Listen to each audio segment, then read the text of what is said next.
Hi friends, నేను ఇవాళ chicken ఆవకాయ try చేశాను. దీనికోసం కావాల్సింది చికెన్ని శుభ్రంగా కడిగేసుకొని ఆయిల్, పసుపు, ఉప్పు పెట్టేసి స్టవ్ మీద పెట్టేయాలి. ఆ వాటర్ వేయకూడదు. ఆ ఉన్న వాటర్ మొత్తం ఇనికిపోవాలి. ఇనికిపోయి బాగా ఉడకాలి. ఉడికిన తర్వాత మనం ఇంతలో మసాలా తయారు చేసుకోవాలి. లవంగ, యాలక్కాయ, దాల్చిన చెక్క, ధనియాలు ఇవన్నీ బాగా డ్రై ఫ్రై చేసుకొని పౌడర్ చేసుకొని పక్కన ఉంచేసుకోండి. అల్లం వెల్లుల్లిపాయ కూడా పేస్ట్ చేసేసుకొని పక్కన ఉంచేసుకోండి.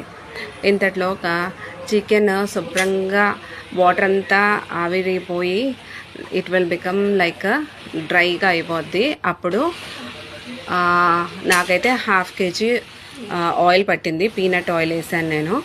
అది బాగా అయిన తర్వాత అల్లం వెల్లుల్లిపాయ పేస్ట్ దాంట్లో వేసేసి అది కూడా ఫుల్ బాగా రెడ్గా అయ్యే వరకు ఫ్రై చేసుకోవాలి. బాగా డీప్ ఫ్రై చేయాలి ఫ్రెండ్స్. దీనికి చేసిన తర్వాత బాగా అయిపోయిన తర్వాత స్టవ్ ఆఫ్ చేసేసి ఉప్పు, కారం, తర్వాత ఈ మసాలా అన్నీ వేసేసి బాగా కలిపేసి ఫుల్ కూల్ అయిపోయే వరకు ఉంచాలి. దాంట్లో మళ్ళీ నిమ్మరసం పిండేసి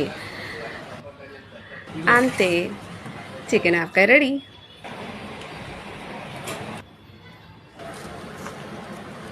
యమ్మీ.